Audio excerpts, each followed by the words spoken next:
What's up, people?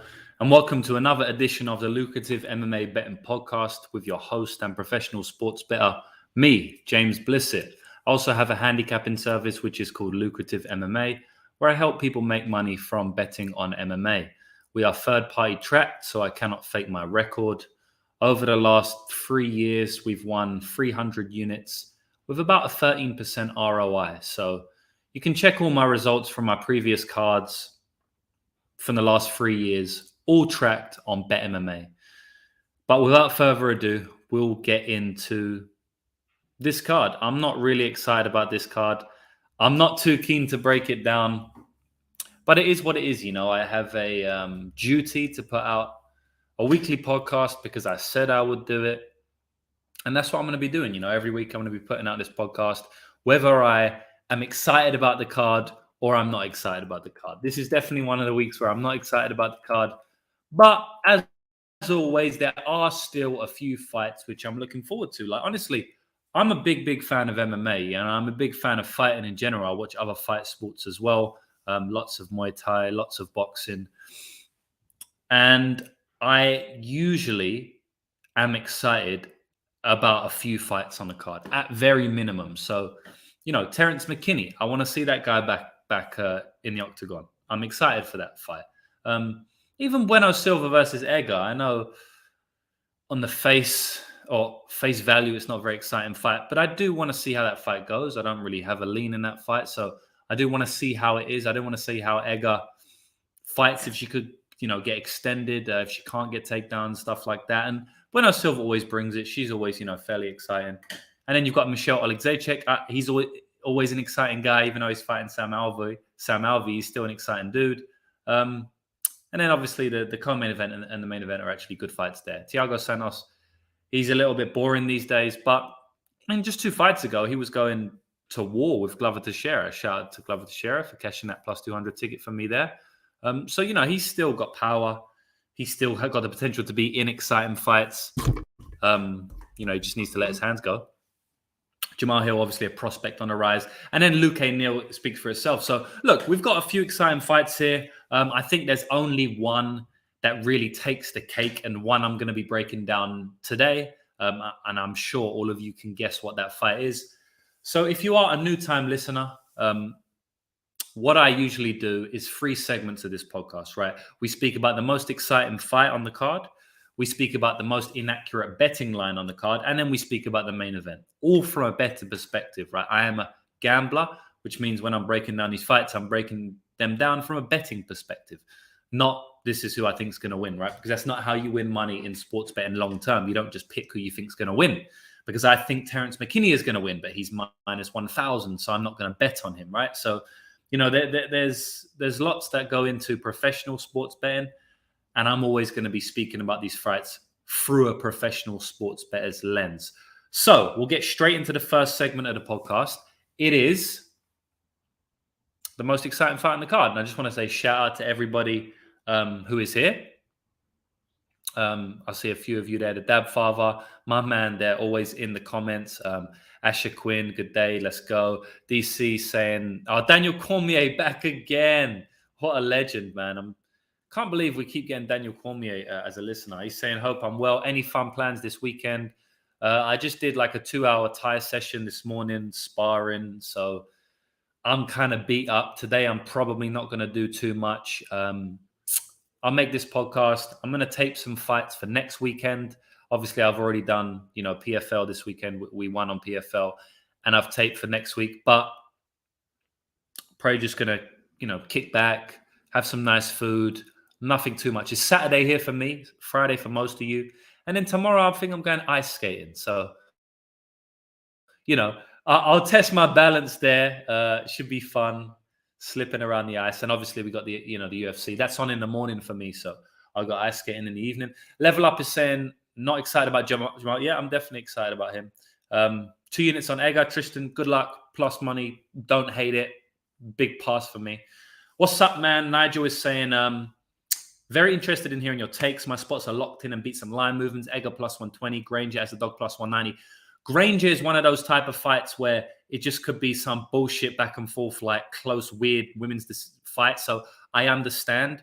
I just, oh man, I don't know. I think the takedowns are going to be there for Corey. I think she can win fairly cleanly if she fights to her abilities, but I don't trust her to do that. And then on the Granger side, I don't really think she's a good fighter, so I don't really like playing those fighters. Plus 190, I can't hate it, but that's my thoughts on the fight. Andre, most exciting for Mike is Luque Neal. And you've hit the nail on the head, The most exciting fight on the card for Andre, 3001. So I don't know if this is Andre 3000's brother or, the guy who was born after him or something. But we've got Daniel Cormier in the chat, professional wrestler, and Andre 3001, professional rapper, musician, whatever you want to call it. So we got a few celebrities in the chat today. So thank you, celebrities. And thank you, everybody else. But he's saying the most exciting fight on the card for him is Luque versus Neal. And if that isn't the most exciting fight on the card for you, then you must have a personal attachment to one of the other fighters, because it's clearly the most exciting fight on the card. From an entertainment perspective, it's going to be the most exciting fight on the card, clearly. Now, if you say like Level Up was saying that he's really excited about Jamal Hill, well, he was saying he's a legit contender. You may be excited to see Jamal Hill perform. But in terms of the fight of the night, the fight that probably will win fight of the night, or the fight that is objectively the most exciting on both sides, it's definitely going to be Luque versus Neal. And that's what I'm going to break down, Tom's saying it's a windy card. Yep, it's not at all, actually. It's a really bad card.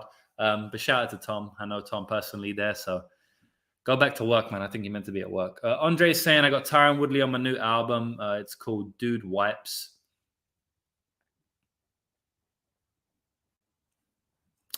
Sorry, brother, that went straight over my head. It's probably a good joke. I just didn't get it. But it's funny that you got Tyron on your album, because that guy is he's an interesting rapper. We'll keep it at that. But yeah, I'm gonna go into Luque versus Neal. No further ado. Luque versus Neal is the most exciting fight on the card for me, and I'm gonna break down why. Because Luque's a motherfucker. The guy comes forward every single fight. When is Luque in a boring fight? Maybe his last fight, because he just kept getting grounded against Bilal Muhammad, But when is Luque ever in a boring fight, Other than maybe his last fight. And even then, I don't know. I don't know. I taped this fight a long time ago, like over a week. From my memory, it was kind of a boring fight. But other than that, there's not many boring fights Luque's ever been in his entire career. And he's not going to start here, especially against a striker. Jeff Neal is a striker. Now, if you go back to some of his fights, he has shot takedowns. I remember against Nico Price, he shot a couple of takedowns, actually won from top position there. He won from the takedowns because he was actually losing on the feet, which is kind of a parallel to this fight because they both fought Nico Price here. Now, Luque was beating the fuck out of Nico Price, but he was also getting caught. But then when you talk about the Jeff Neal fight, he was actually losing on the feet, but he managed to get takedowns and dominate from top position. So, it's a bit of an awkward one. You can't really compare those two fights, in my opinion. But Jeff Neal, he will go for the takedowns. Very rarely, though. Usually he just stands on his feet. And honestly, he fought 25 minutes against Wonder Boy and never shot once. So it's pretty embarrassing, I don't know why he didn't do that. Honestly, don't know why he didn't shoot takedowns. I mean, 25 minutes in octagon with Wonder Boy and you don't shoot one takedown. We have to question his fight IQ. But then you go on Luque, 15 minutes in the octagon with Wonder Boy as well. So these guys, they have a lot of fights in common. They have Mike Perry. They have Wonder Boy. They have, who's the other dude? Nico Price. And they've got Bilal Muhammad, So these guys have fought many of the same contenders. And they're coming up against each other. So what I like to do, and I know I'm going off on a few tangents here, but I'll just finish this point and I'll come back to the point I was speaking about the fight IQ point. So the point I just want to make before I forget is that this is part of my betting philosophy. What I like to do is give you guys my betting philosophy as opposed to just, this guy's going to win the fight. This is how I think he's going to win the fight. I mention it every single week because it's very important. And if there's any new listeners listening to me, they might be like, why does this guy speak for 15 minutes about one fight? Why don't you just tell me you think he's going to win and go on the next fight? Well, there's 100 podcasts out there like that, right? And my goal is not just to say, yo, this guy's going to win and this is how he's going to win next fight. My goal is to teach you how to bet on MMA. That is one of my goals. So it's a little bit different, the podcast I speak about. So I will often chime in with a lot of my philosophy behind sports betting rather than just my picks and predictions, right? So one of my philosophies behind sports betting is that, well, it's not even a philosophy. It's just kind of like a tip and trick. I have many philosophies, but this is more of a tip and trick that you can use in your capping or in your predictions. So when you're researching a fight, let's talk about Jeff Neal versus Vicente Luque, right? What you want to be doing is going back and watching fight tape on these fighters, right? Now, when you do that, one of the good things I like to do, if possible, most fights is not possible, but sometimes it is possible, especially when you have perennial contenders like Neal and Luque, who've been in the UFC for, 5, 6, 7, 8 years. Usually can do it with these type of fighters, especially if they've been around the same, top 10, top 15 bracket. What you can do, and this is something that I recommend, is that you go back and watch the fights where they have a similar, where they have the same opponent, right? Where they have a common opponent. So if Vicente Luque has fought Mike Perry, but also Jeff Neal has fought Mike Perry, then what you want to do is go back and watch Luque's fight with Perry and then Neal's fight with Perry, right? And what you can do is you can compare how both fighters fought in those fights. For example, if Perry is just out-muscling Jeff Neal in the clinch for the whole fight, but then Vicente Luque is out-muscling Perry in the clinch for the whole fight, you can safely make an assumption that if the fight gets in the clinch, Vicente Luque is going to out-muscle Jeff Neal, right? Now, there's many caveats to this, such as fighters improve very rapidly fight to fight, much more than any other sport. So if Perry fought Neal 8 years ago and Luque fought Neal 1 year ago, Neal may have improved over those 8 years, right? So it's not cut and dry, it's not black and white, but it is something I like to do. And that was something I was able to do with these two fighters because they have many common opponents, right? So that's just part of my philosophy, a tip and trick when you're betting on MMA. I also do a 45-minute to 1 hour breakdown video on my website exclusively for members every single week when I go in depth on my philosophy behind sports betting. So if any of you are a member and you're watching this, you probably know exactly how I bet and how I was able to make money on sports betting. I do give some tips and tricks out on the podcast, but I do have like a 45-minute, 1 hour video dedicated to just that. And I'll be mentioning that in that video as well, right? So I went back and I watched loads of fights where these fighters have a common opponent. And honestly, not too much stood out for me. Now, going back to my initial point about the fight IQ, I said Jeff Neal didn't take down Wonderboy or even attempt takedowns for 25 minutes, right? Now, that is poor fight IQ in my opinion. But then what I did was I went back and watched Luque's fight with Wonderboy, right? So we just spoke about Neal's fight with Wonderboy. I also went back and watched Luque's fight with Wonderboy because I did exactly what I just told you with my philosophy, and I went back and watched the common opponent. And what did I see in that fight? I saw the exact same thing. I saw that Luque didn't shoot any takedowns against Wonderboy either, right? We give him a little bit more of a pass than Neal because it was over 15 minutes rather than 25 minutes. Neal took 25 minutes and he still didn't shoot a takedown. Same thing with Luque, but he did it over 15 minutes. So maybe if there was a fourth and fifth round, he would have. But honestly, who knows, right?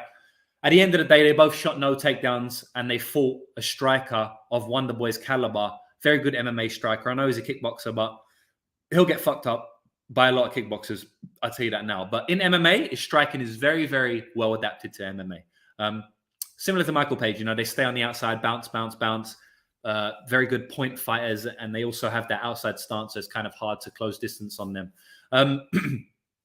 So yeah, on both sides of the coin, Neal and Luque, they both have shown subpar fight IQ, in my opinion, especially Luque, because Luque, I've seen him be taken down by the same takedowns over and over again. He hasn't adapted to them in fight. I've also seen him be pieced up by fighters like Nico Price, I've also seen him go to a split decision against Mike Perry. I mean, he consistently puts himself in danger where, in my opinion, he doesn't need to.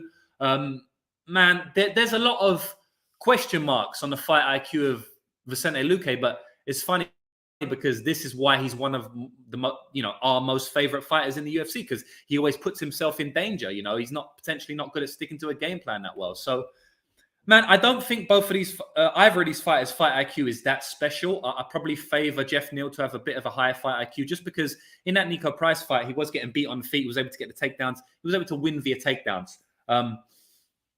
One thing we want to speak about about Jeff Neal is that he was smashing through the division. You know, he didn't fight anyone that good, but he was smashing through the division. Look, even against Nico Price, he was losing on the feet, which isn't a good sign. You know, Nico Price is very hard to deal with, though. Like, he's very aggressive and stuff like that, and he hits hard. So, you know, he did drop Jeff Neal there, but it was kind of like a headbutt as well. But Jeff Neal, you know, he looked, in my opinion, what can I say? He looked confident and aggressive. Not aggressive. He was always calm, but he looked more confident before his near-death experience. You know, this is something we have to talk about.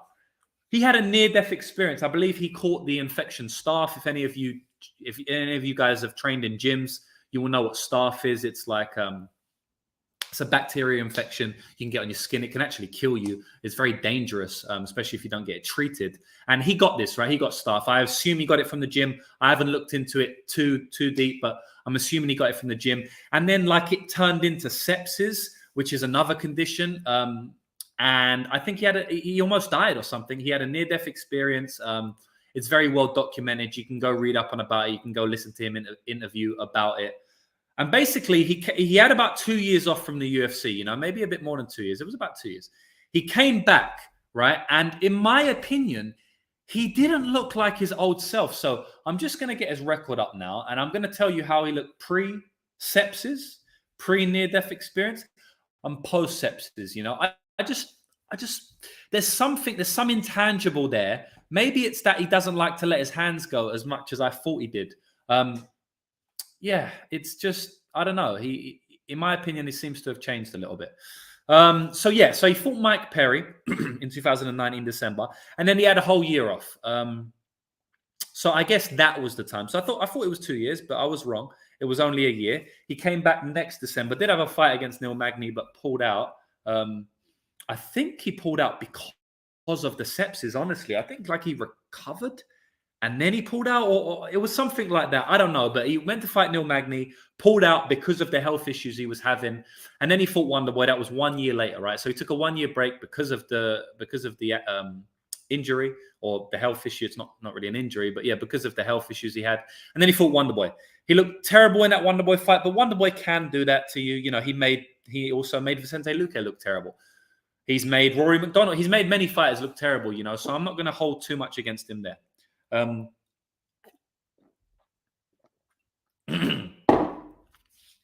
then he fought Neil Magny 6 months later. In my opinion, looked terrible in that fight.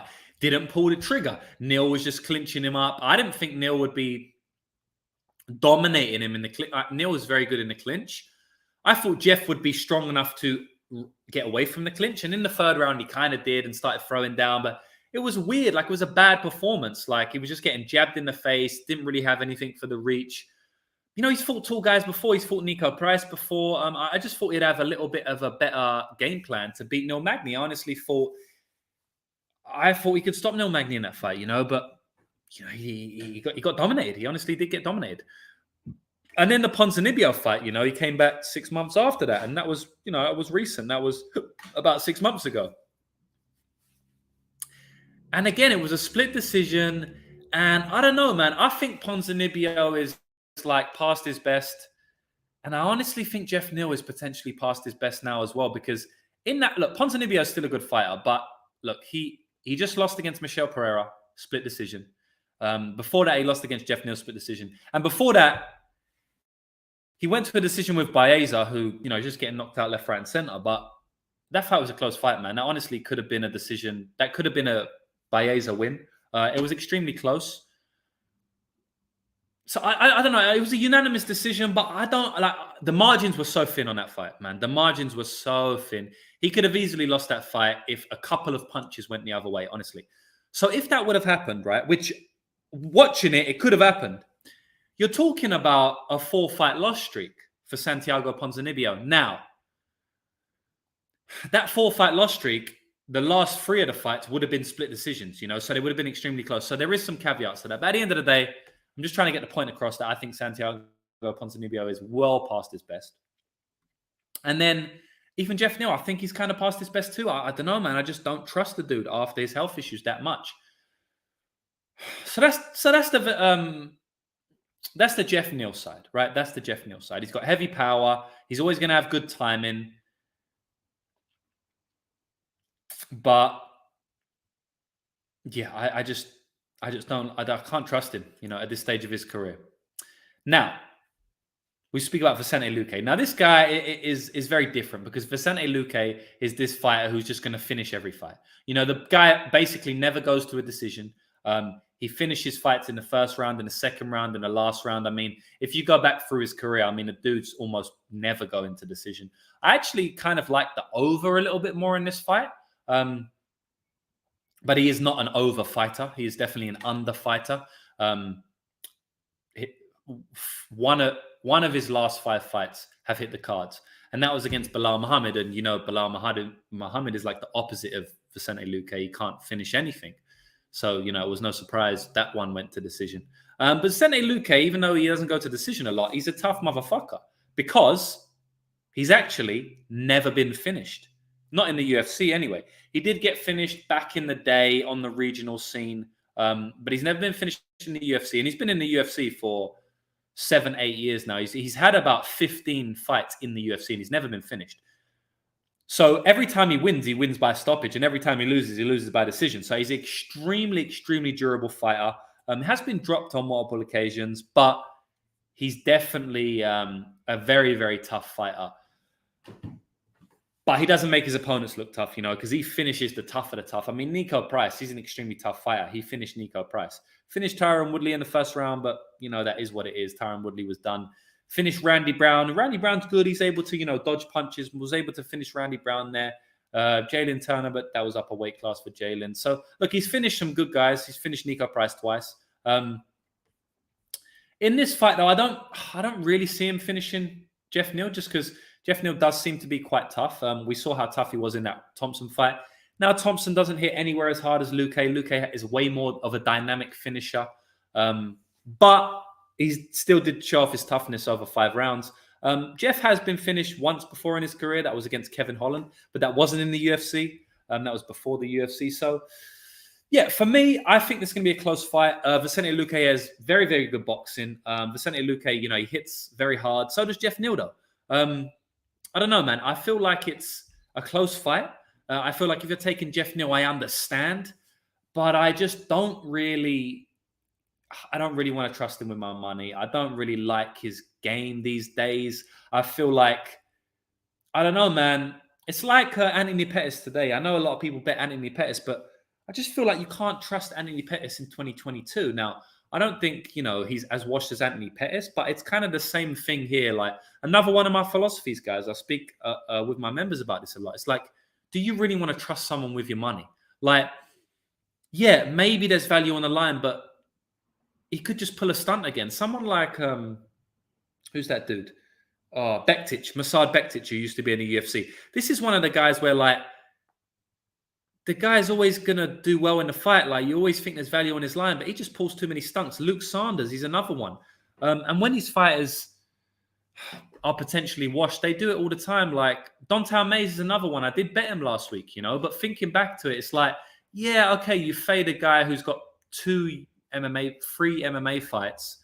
You could say the bare knuckle ones were MMA because they was just MMA without gloves. But at the end of the day, the guy was like 3-0, looked to have poor cardio in one of them fights, has lost to he won, but it was like a scrappy fight against low-level fighter. You do look to fade those guys, but at the end of the day, you was betting on Don'Tale Mayes, Like, do you really want to trust Don'Tale Mayes with your money? Now, there's always a number. There's always an occasion where you do it. If Anthony Pettis was fighting me, yeah, you would trust Anthony Pettis with your money because Anthony Pettis would beat me in an MMA fight, But most of the time, these fighters are not fighting me, They're fighting professional fighters who have been training MMA for their whole life. So do you really want to fade someone? And Jeff Neal is kind of dropping into that bracket a little bit for me, It's like, do I really want to trust him with my money? I don't know, man. Look, he's plus 150, plus 160. For me, I feel like Neal might be the side. I didn't mind Neal decision. Neal decision is sitting at plus 400. I'm not going to give you guys like a confident pick because I'm not confident on this, you know? Look, I'm going to say, what am I going to say? Honestly, man, this is a hard fight to pick for me. I give the edge to Luque just because he's way more durable, I think. And I think he's at a better spot in his career. So there's less you have to worry about. You know, when you're betting on someone like Jeff Neal, I think you're kind of worrying about him being on form, whereas you're not really worrying about that for Luque, in my opinion. Like I've seen a couple takes out there, people saying Luque's finished and stuff. I don't know why you would think that. Yeah, he got dominated by Bilal Muhammad, but Luque's always had trouble in the wrestling, man. Always. He's been taken down throughout his career. So yeah, Bilal Muhammad, very good wrestler, very good at minimizing damage. You know, it's not a surprise that he got beat there, in my opinion. So I don't think you can take that and say, you know, he's done. I mean, you go back to Randy Brown fight. That was a few fights ago. He looked very good in that fight. Tyron Woodley finished him in one round. Michael Chiesa finished him in one round. So I don't think Luque's done. I mean, maybe, but I can't see it myself. Whereas Jeff Neal, he's just shown me things that I really don't like. Whereas Luque hasn't in terms of changing. Luque's been the same his whole career. Luque's always been the same type of fighter. He always puts himself in danger.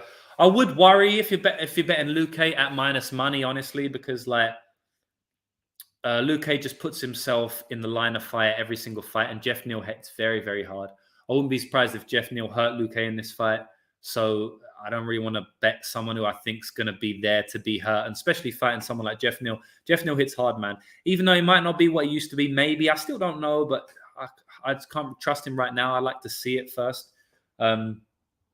He hits extremely hard, you know, still to this day. So he probably will till he retires. So I would lay off Luque, you know, just because he could be winning the round and then just get hurt badly by Jeff Neal, because he's been hurt badly before in fights. So he could get hurt badly again, especially against someone like Jeff Neal. So I don't know, man. I think this is a close fight.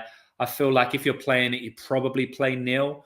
I don't mind Neal decision at 4-1. Luque's never been finished. Jeff Neal, you know, he's been to decision free in 3 of his last 3 fights.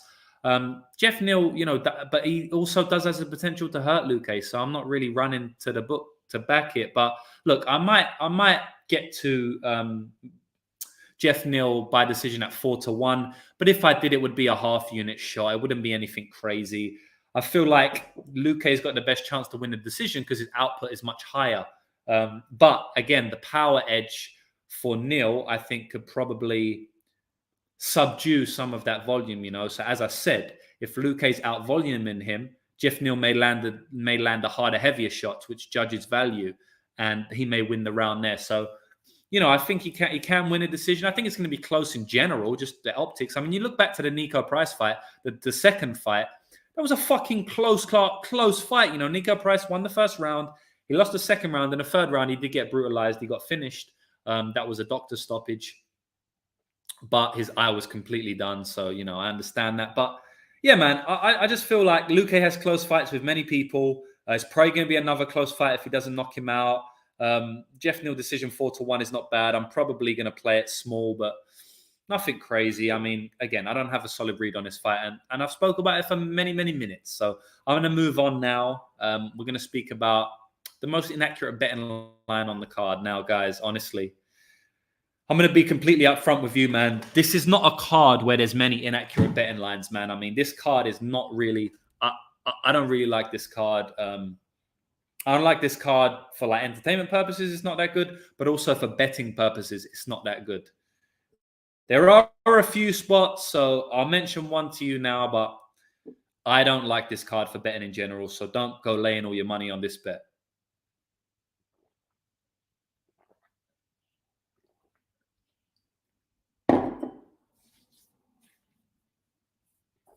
Where are we going? Yeah, so I think the line's moved a little bit on this now, but I'll just confirm. And if it's moved considerably, what the fuck? Has it moved against me, which is very strange? No, it can't have. I think the odds are just not updating. Let me see. Oh, okay. No, it hasn't. So it stayed about the same. So look, it's not bad. All right. So guys, I'm going to give this. It's Augusto Sakai versus Sergey Spivak to go over 1.5 rounds. You're looking at minus 135 best price, minus 155 worst price. So you're looking at minus 140, minus 145 market wide. I also like the fight goes to decision, plus 150, over 2.5 rounds. Probably I'd take that, plus 120. So I just like anti-violence in this fight. I like, oftentimes I'll bet an under where I like violence, but sometimes I like the over. I feel that this line is pretty strange. I don't understand why Sergey Spivak inside the distance is like minus 140, and then by decision is like plus 400. Like, it's kind of insane to me. Yeah, Sergey Spivak has a couple finishes on his record, especially his last fight against Greg Hardy. But we know Greg Hardy on the ground, Greg Hardy is a complete liability when it gets on the ground. Now,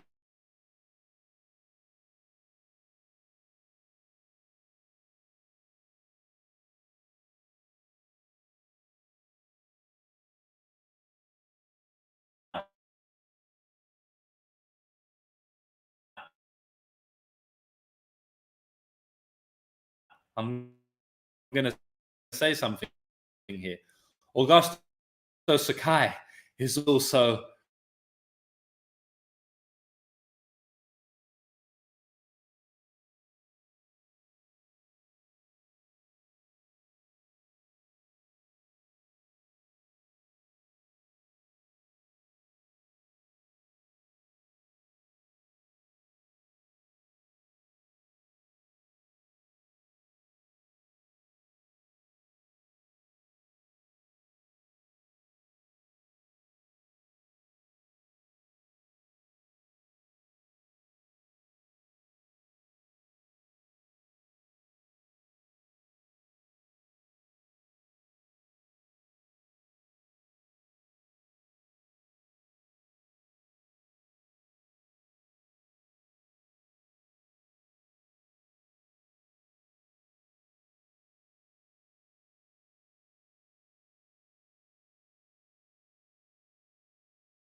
Sorry, guys. I think I don't know where I got to because I had Tapology up. So I don't know where the hell I got to. But can you tell me where I got to? Because I just did the whole breakdown on that fight. It's kind of annoying if I have to break the whole thing down again. But basically, the cliff notes of it, don't worry about telling me where I was. The cliff notes of it is that we're talking about 7.5 minutes for us to cash our bet, right? Over 1.5 rounds, which means it needs to get to the halfway mark of the second round for us to win that over 1.5 rounds bet, right? I feel like if Spivak wins, it's going to be via ground and pound, via top position, but he's going to have to take something out of Sakai. He's not going to run through him like he did against Greg Hardy. He's going to take him down. He's going to ground and pound him. Sakai's going to be defending. Maybe when Sakai's tired, late in the second round or in the third round, then he's able to get a finish. So I don't think Spivak's going to finish before the 1.5 round. I'll be very surprised. Honestly, I kind of favor the fight going to decision more than I do finishing. But if he does finish, it's going to be late. Now, on the Sakai side, yeah. Can Sakai just bum rush Spivak and win? Maybe. You know, Spivak got it done against him via Tom Aspinall and Walt Harris. But Walt Harris came with some crazy jumping knees. He's a very athletic, Walt Harris. It can happen to anyone. And Tom Aspinall, he can finish anyone, right? So maybe Sakai could just bum rush him like that. But Sakai, in my opinion, he's lost confidence. I mean, after that Overeem knockout, which was brutal on the ground, he fought Jairzinho Rosenstrike and fought scared as fuck. He fought on the back foot. He was running away the whole time. He got knocked out with the first punch that even hit him, right? It was a terrible performance. He looked scared. Then the next fight against Tatu Vasa, he kind of looked scared in that fight as well. He just came off a brutal knockout. He didn't seem to be performing like a confident fighter. He got knocked out early in the second round. So I feel like he's still going to be performing like he has done in the last two fights. He's going to be performing like a scared fighter, not a confident fighter, which is just going to play more into this low-paced kickboxing affair that's going to go over the 1.5 rounds, right? Spivak will try and shoot takedowns. He might get him. He might not get him straight away. He might have to shoot a few to get him. Hopefully he does.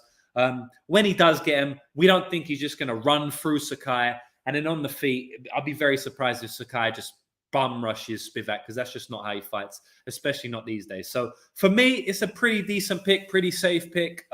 Look, it's heavyweight and it's 1.5 rounds. So I'm never going to say it's super safe at heavyweight when you're talking about anti-violence. But at the end of the day, I feel like it's going to be a low-paced affair. I feel like Sakai can, maybe defend a couple of takedowns. Spivak probably wins just on volume and on confidence and on the takedowns. But I don't know. I think it cruises over the 1.5, fairly easily. I honestly do. That's all I got to say about that fight, guys. I've broke down the fight, and that's the most inaccurate betting line on the card, and that's what I'm choosing.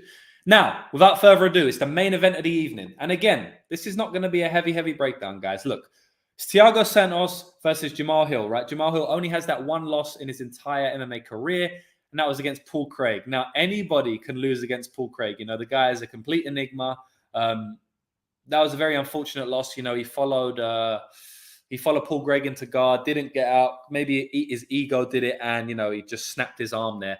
But he kept fighting after Paul Craig snapped the arm. So you have to have some respect for Jamal Hill for fighting after he had that snapped arm, because honestly, that looked terrible. When I was watching it, it was extremely gruesome to watch. But what was more gruesome was the people who had Paul Craig by sub. They lost that bet because it was a TKO. It was ruled a TKO. But it kind of should be ruled a sub, man, because the submission broke the arm, and then you call it a TKO because of the broken arm. So it's kind of crazy. But anyway, anyone can lose to Paul Craig is what I was trying to say, right? He's come back with two quick knockouts. One of Jimmy Crute, which is a good win, and then one of Johnny Walker. And we did cash on him there as a plus 150 underdog against Jimmy Crute. And then one on Johnny Walker, which was another quick knockout. So the guy is used to getting knockouts. If he doesn't get knockouts, then, he doesn't look great. I mean, even in that Ovin St. Preux fight, that was kind of a close fight. And then he ended up just hurting St. Preux because he kept catching him with that straight. And he ended up hurting him and kind of just taking him out there. In a Darko Stojas fight, he got taken down multiple times. Is Thiago Santos going to come out and shoot takedowns here, though? Because that is probably the way to beat Jamal Hill, because he's a very good striker. He does throw a lot of volume. He is very fast on his strikes, and he is quite powerful. So you probably need to take him down, get him tired at least. And honestly, Thiago Santos just doesn't shoot takedowns. So are we just going to say that he's going to shoot takedowns in this fight? No, we're not, because he probably ain't going to do it. So in my opinion, it's going to be a striking fight, right? Now, and if he does shoot takedowns, Jamahal will probably defend him. At the end of the day, Thiago Santos he's not even very good at taking fighters down. And even if he tries, I don't think that he's going to be able to get Jamal down that easy. And even if he does, well, then we've got a fight. But I don't even think he's going to shoot him in the first place. And then what I was going to say is, even if he does shoot him, it's no guarantee he's going to get him out of there. So, it's in my opinion, it's going to be a stand-up fight. Are you really going to pick Thiago Santos over Jamal Hill in a stand-up fight? Probably not. Look, I favor Jamal here. I can't get to a 3-1 bet. It's minus 330 now. I can't get to a 3-1 bet. I can't get to him on a money line just because, man, it's like, I think he can be hurt. I think Thiago Santos still has it in him to hurt him. And like, Thiago Santos can leg kick the fuck out of Jamal Hill. Jamal Hill is heavy on his lead leg. He's been leg kicked before in his fights. I think he can get leg kicked. Ovid St. Preux was landing heavy leg kicks on him there.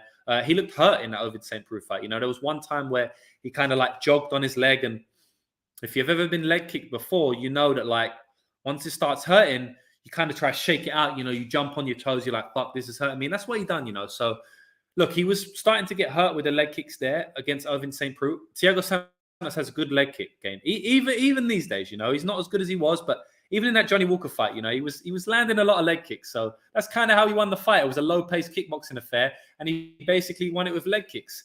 Even against Ankalaev, he dropped Ankalaev heavy in that fight. So look, he's still explosive. He's still got the leg kicks, which I think could be a problem for Jamal Hill. Jamal Hill, he isn't proven over 3 rounds, let alone 5 rounds. Those are the reasons why I'm not getting to a Jamal Hill bet at 3-1. But I do think he's going to win. Look, I was looking at the over 1.5 rounds because it's at minus 150. But look, Jamal Hill's a fast starter. He's got many first round knockouts. He could definitely knock out Thiago Santos in the first round. But I think it's going to go over the 1.5 rounds. I think it's going to be a lower paced affair. I do think Thiago Santos is quite good these days at like quelling damage. Like, so he's good at what was the word? Like he's good at subduing damage. So like he knows that he's past his best. In the Rakic fight, in the Walker fight, and in that Ankalaev fight, he seemed to have slowed down, man. He takes it back a pace, He kind of stays on the outside. Whereas you're talking the fights before that, John Jones fight, even Glover Teixeira fight, Jan Blachowicz fight. I mean, he's pushing the pace. He's a lot more wild. He's not wild anymore. So for that reason, and because Jamal Hill's a smart fighter, he's not just a complete lunatic, Jamal Hill. He's got first round knockouts, but he is a fairly smart fighter. I think he's got decent IQ. I think it's going to go over to 1.5. I was looking at it, but I can't get there myself just because it is chalk. It is minus 150. I do have to lay more to win less. And at the end of the day, Thiago Santos is 38. He's been dropped before. He's been knocked out before. He's 38. One of these days, he's going to get blasted, in my opinion. And against Jamal Hill, that could definitely happen. And then on the other hand, if Thiago does win, it's probably going to be by some bullshit lucky leg kick where he just, not lucky leg kick, but kind of like a, Jamal Hill's doing a much better work, but Thiago Santos' leg kick's just too much and it wins the fight in whatever way. Maybe Jamal Hill stops fighting because he just can't stand, or he's got, 2 badly hurt legs, or he's scared to engage because he doesn't want to get leg kicked. He could win that way, or it will be like an early knockout, in my opinion, because I do think that Thiago Santos still has a lot of power. So for those reasons, I don't really like any totals on this fight. I could honestly see it go in like 5 rounds, but I could also see Hill just blasting him. And, there is a crazy world where Thiago Santos just wins by leg kicks in like round 4. So, man, I'm not really... But then fight doesn't go to decision. It's like minus 450.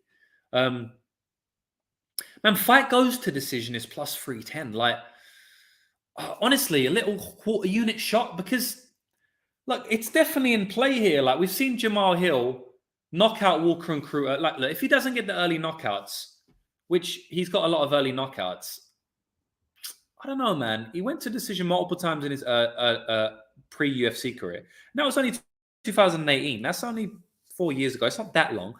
Darko Stojic took him to a decision. Like, I don't think it's going to go 5 rounds, but we're talking about 3-1, you know? So, I don't know. Does it go more than once every 3 times? You know, does it go like, not even that, but does it go to decision more than 30 times out of 90? Maybe. I don't know. It's hard. It's just Thiago is very hard to finish, you know? And that's really what it comes down to. Thiago's not easy to finish. He's not easy to finish. So I don't know. We'll see. I might just avoid it because it's kind of like throwing a dart. But again, if we do play the over, we are throwing a dart at the plus 300. You know, we're not throwing a dart at a minus 300. You know, and then maybe the over 2.5. It's plus money, plus 130. But then if you're playing over 2.5, maybe just take the fight goes to decision because you've already got past the first 2 rounds of Jamal Hill, when Jamal Hill's only got finishes in the first 2 rounds anyway. So if it does get over that mark, it probably will go to a decision. So then maybe just take the decision at plus 300. So I'm just speaking with my thoughts out loud here. As you can see, I'm not too convicted on on any bets on this fight. But look, I'm going to pick Jamal Hill. I'm going to say he gets it done by finish at some point. I guess he just catches him. And he's very good when he got someone hurt. He definitely does put the pressure on. He's not a fighter that will let you off. Someone like Ankalaev, he kind of like lets his fighters off. I don't really think Jamal Hill's that type of fighter. So, look, I'm going for Jamal Hill. I'm going to say he gets a finish in the 3rd or 4th round. But in terms of a bet, you've heard my opinions on that. So, that's it, guys.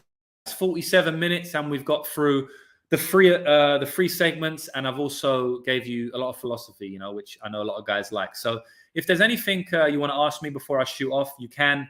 Again, if you want to earn money directly with me, you can sign up to my service, my handicapping service. We've been winning money for the last 3 years.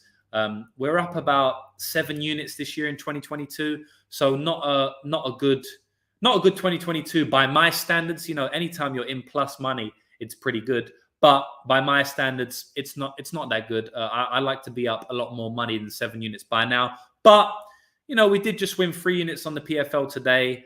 I feel like we're going to go on a run towards the end of the year. So we've won 300 units over the last 3 years. So you can't always go on runs. There's going to be a lot of bad turns. There's going to be 6 months, 1 year periods where your luck's not really going your way. You're not winning too much money, which is what happened over the first half of this year to us. But we're smashing it long term, you know. That's all I care about. I couldn't give a fuck about 6 months. I couldn't even give a fuck about 1 year, honestly. I only care about 5 years, 10 years. That's what we're in it for, you know. We're not in it for 4 or 5 months. We're in it for 10 years. That's really how the game goes. But in under 3 years, we've won 300 units. So even if you are in it for the short term, you're probably still going to win money. So that's how it goes. If you did want to sign up, all the links are in my bio, lucrativemmabetting.com. There's also a lot of sports betting training courses on my website and my weekly betting breakdown video, which I put out every single week, which goes behind my philosophy behind sports betting, which I've spoke about. So there's a few comments now, and I'm going to get to it. But honestly, guys, I don't really have much interest in this card. I don't have much opinions on the fights. I don't have a lot of bets on this fight. So yeah, I'm probably not going to be able to answer in depth too well. Joshua's saying another main event injury. Hopefully not. He's also saying plus money as a gambler is still better than most gamblers. Yeah, for sure. Thoughts on Quinlan Witt being delayed until next week and it being at a catchweight? Oh, I had no idea that was the case. I don't really feel like there's too much to take from that, honestly. I don't think there's too much to take. Cabin says, are you on Takashi Sato's money line? No, I am not. Mushroom, what 3 prop bets would you parlay? Oh, God. Sergey Spivak over 1.5 rounds. Jamal Hill versus Thiago Santos over 1.5 rounds. And Terrence McKinney versus Eric Gonzalez under 1.5 rounds. There we go. That's my free prop bet parlay. Hopefully you cash. Tajik is saying, keep up the good work. Thank you, Tajik. Appreciate that, my man. And I think that's the last comment. Nobody else is commenting, so I guess I'm going to go now. Thank you, everybody, for watching. Thank you, everybody, for tuning in. Without you, without the viewers, there would be no podcast. You know, I wouldn't do the podcast if I had no viewers. So I really appreciate everybody watching, but I'd appreciate it more if you give me a like, because it makes the video, you know, go viral or go more popular. I get seen by more eyes. I have more subscribers.